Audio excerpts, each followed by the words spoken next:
তাও হাসপাতাল বরাবর সেগুলি পালেন নাটক করছি ভাই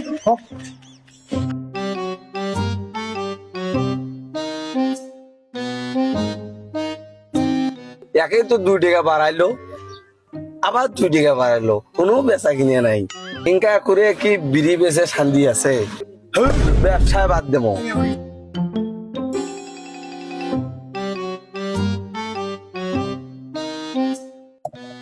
বিড়ি দাও তো। কি বিড়ি ভাই আমি কি বিড়ি খাই তুমি জানো না? জাপান টোবাকো, যে সে বিড়ি নয়। ব্ল্যাক ডায়মন্ড দাও একটা। বাড়ির খায় চঙ্গাত পানি বাজার আইসে গ্লাসটা মাইঞ্জা দাও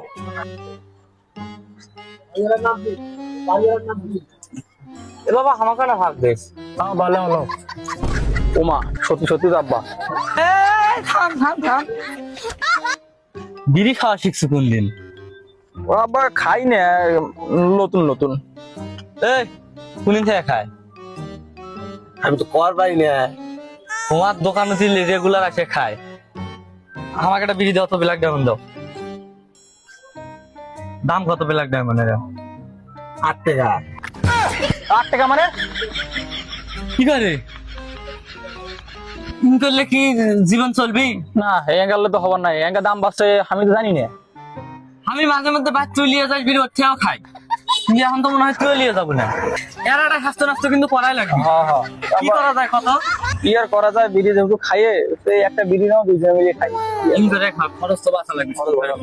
এটা করে বিড়ি শুন, দিন 4টা করে বিড়ি নেবো, 4টা করে বিড়ি নেবো। এই লিয়ে যাও আর কাই লিয়ে যাও। এই যদি লিয়ে যায় আমাকে ফোন দিয়ে কবো একলা খাবো বিড়ি লিয়ে যা তা খোয়ার লাই ভাত ভাত দেন না। যদি খালি দেখি একলা বিড়ি লিয়ে গেছে দুইজনের ভাগ। বাঙ্গি ফাটা বলি বলি তরমুজ ফাটা লালে লাল সাদা গরুচোর কাশিম তোমার এই হাতের গুণের তো আমি শেষ দেখিচ্ছি না রে এক এক দিন এক এক স্বাদ উহ, সেই স্বাদ মাইরি কি খাওয়াইলে তুমি আমাক সবই ঠিক আছে, আমার তো ছোটখাটো একটা ব্যবসা। এই বাকি যে এতদিন ধরে খাইলে টাকা পয়সা কোন দিবে? আরে কয় টাকা পাবি তুই? এবার সামনে কোরবানি দিতে আসতেছে না, তোকে একটা গরু কেনার টাকা দিব আমি, ওটা দিয়ে গরু কিনি কোরবানি দিস। কয় টাকা পাবি আপনি? চলো তোর একটা বিড়ি খাওয়াচ্ছি। আরে চলো। এই, একটা ভালো চাইয়া তরতাজা সুন্দর দিকে একটা 6 টাকা দামের বিড়ি দিত। এই তোরা কি সারা জীবন ভালো হবো না? দামি সিগারেট খাও শিখবো না?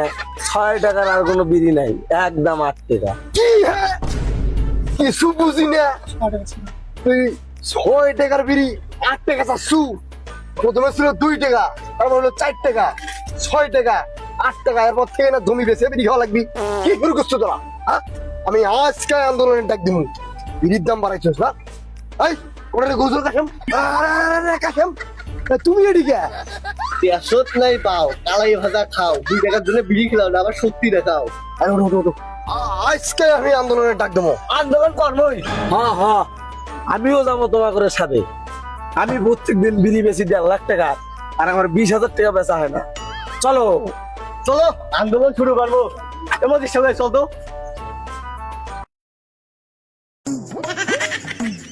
বিড়ির দাম বাড়লো কেন? জবাব চাই, জবাব চাই, বিড়ির দাম বাড়লো কেন? জবাব চাই, জবাব চাই, বিড়ির দাম বাড়লো কেন? জবাব চাই, জবাব চাই। কাশেম আমার পোস্টার খান কুটি আমি কি জানি? পোস্টারটা করে দে।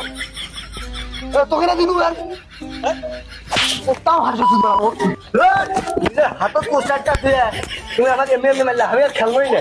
থাম থাম থাম বাবা আমার ভুল হচ্ছে রে। এ বাবা আমি কইলা যাবে আসি। আমি দেখিনি বাবা রে। সুকু মজিদ বক্তব্য শুরু করে দাও। সারা দিন আমি বিড়ি খাইয়ে ফুল পাই না, এলে কি আমি পামো বক্তব্য আরে দিবে? শুরু করে দাও, আমি আসি না। এইটার প্রতিবাদ করা লাগবে না, রক্ত আগুন লেগে গেছে আমাগিরি।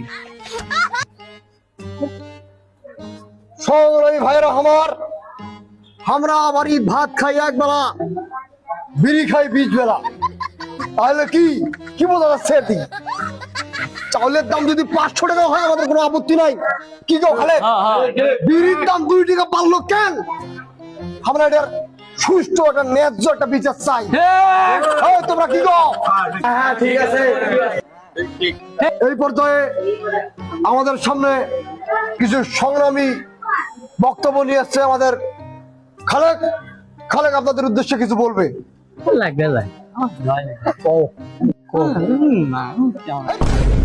পালেন নাটক করছি।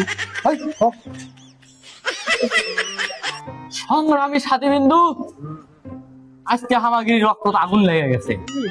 আগুন কেন করে লাগলো? হামাগিরি যেটা আবেগ, হামাগিরি যেটা ভালোবাসার জিনিস, যেটা না হলে আমাগিরি জীবনই চলে না। আমাগিরি গার্লফ্রেন্ড নাই, কিচ্ছু নাই, আমার তো বউ মরেই গেছে। তারপরেও একটা জিনিস দিয়ে আমি বাঁচে আছি, সেটা হলো বিড়ি। সেই বিড়ির দাম পর্যন্ত বাড়িয়ে দিয়েছে। আজকে আমার ছেলে, আমার নিজের বেটা, এই যে এই ছেলেটা, এই যে এ বাবা এদিকে আসো তো, এই যে এই ছেলেটা আমার নিজের বেটার সাথে আজকে আমার বিড়ি ভাগাভাগি করে খাওয়া লাগে। আমার বাচ্চা কয় আগে এক প্যাকেট করে হয়তো বিড়ি লিয়ে ছিল, আমি চুপ চুপ করে খাসলু বেটার বিড়ি প্যাকেট থেকে লিয়া। আমরা তাও পাই না, এখন তো নিয়ে যায় না। এই জিনিসটার একটা যোগ্য বিচার চাই আমরা, একটা সুস্থ বিচার। আমরা এই দাবিটা রাখলাম আপনাদের মাঝে। আপনারা আমাদের সাথে আছেন তো এই আন্দোলনে? ঠিক আছে, এই বলে আমার সংক্ষিপ্ত বক্তব্য শেষ করলাম।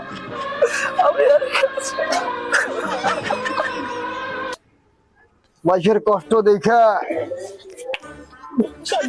আমারও চোখে পানি আটকানো।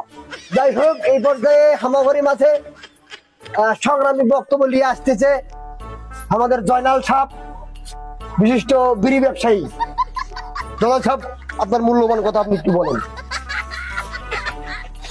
তা জয়নাল সাহেব, আপনার এই বিশিষ্ট বিড়ি ব্যবসা ছাড়িয়া আপনি হামাগুড়ি আন্দোলনে যুক্ত হয়েছেন, আপনার উদ্দেশ্য কি? আমাদের এই সংগ্রামী ভাইদের সামনে আপনি এটা উপস্থাপন করেন। কেন আসবো না? আমি আমার দোকানে প্রতিদিন বিড়ি বেচাই 1.5 লাখ টাকার, আর বিড়ির দুই টাকা এর আগে বাড়লো। তারপরও যারা সিগারেট খায় তারা ছাড়তে পারে না। কিন্তু ইদানিং গতকাল থেকে এখন পর্যন্ত আমার দোকানে আমি 20,000 টাকাও বিক্রি করতে পারিনি। আমার 1,30,000 টাকার বিড়ি বেচতে পারলাম না। এটা আমার জন্য কি ক্ষতি নয়? এই জন্য আমি আপনাদের সঙ্গে সংযুক্ত হয়েছি। হ্যাঁ হ্যাঁ, আপনার আন্দোলনে যুক্ত হওয়ার যথেষ্ট কারণ আছে। ঠিক আছে, চলো আমরা এখন এই শুধু আমাদের এলাকায় আন্দোলন করলে হবেই না, আমরা এখন যাব থানায়, তারপর যাবো মনে করেন যে ওই বিড়ির কারখানায় কঠোর ভাবে ঘেরাও করা হবে। আগামী 24 ঘন্টার মধ্যে যদি বিড়ির দাম না কমে, তাহলে কঠোর ভাবে ঘেরাও করা হবে বিড়ির কারখানা। ওইটাই করা লাগবে, বুঝছো? আরাম হয়ে গেছে তো কি হামাগিরি আন্দোলন শুনে বিড়ি ডিলার আছে না, পুলিশও খবর দিয়েছে, আর পুলিশ আসতেছে বালাহাট পার হচ্ছে।